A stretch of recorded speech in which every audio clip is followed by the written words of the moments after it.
Advokasi LP Nasdem mengapresiasi kinerja Kejaksaan Negeri Jakarta Barat, di mana telah berhasil mengungkap tindak pidana korupsi dan telah mengamankan kepala sekolah.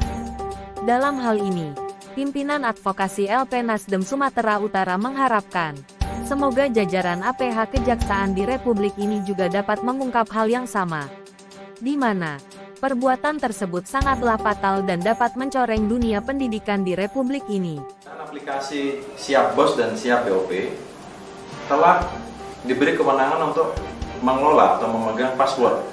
dalam hal untuk mencairkan token dalam rangka pencairan dana BOS dan BOP.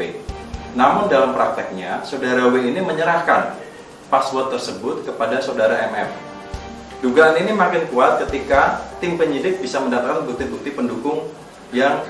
membuktikan peran material kedua orang tersebut, sehingga dalam hal ini tim penyidik telah menemukan bukti permulaan cukup untuk menentukan status tersangka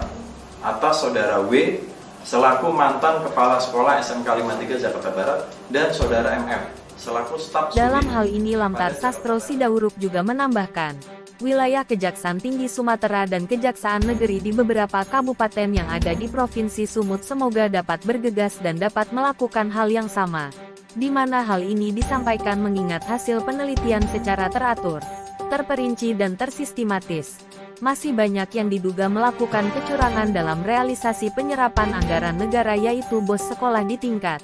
SD, SMP, SMA, SMK di wilayah hukum Provinsi Sumatera Utara.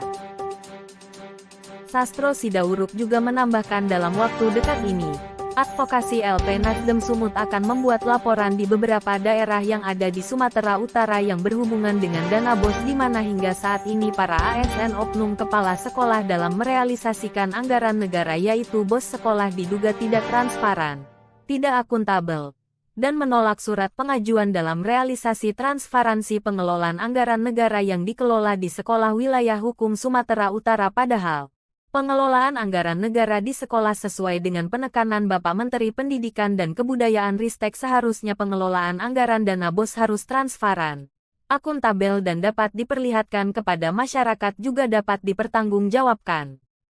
Padahal selain dari laporan yang disampaikan ke Kementerian Pendidikan Kebudayaan Riset dan Teknologi Republik Indonesia pihak kepala sekolah juga dapat memperlihatkan pengelolaan BOS ke masyarakat, di mana hal ini menjadi salah satu upaya peningkatan transparansi penggunaan anggaran negara yaitu BOS sekolah di seluruh Indonesia. Tim Advokasi Sumut menyatakan dengan tegas bahwa hal ini kami sampaikan sesuai arahan Bapak Menteri Pendidikan Kebudayaan Riset dan Teknologi Republik Indonesia yaitu Bapak Makarim. Jadi tidak ada alasan ASN dan atau kepala sekolah untuk tertutup dalam pengelolaan anggaran negara yaitu BOS sekolah. Sastro menegaskan.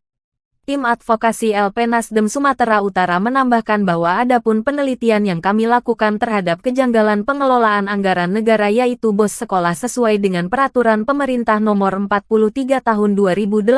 tentang tata cara pelaksanaan peran serta masyarakat dan pemberian penghargaan dalam pencegahan dan pemberantasan tindak pidana korupsi dan instruksi Presiden Republik Indonesia Bapak Insinyur Haji Joko Widodo yang menyatakan bahwa seluruh masyarakat harus ikut serta bertanggung jawab dalam pengontrolan dan pengawasan penggunaan anggaran yang bersumber dari APBN, APBD supaya tepat sasaran sesuai dengan peruntukannya. Manasdem TV News.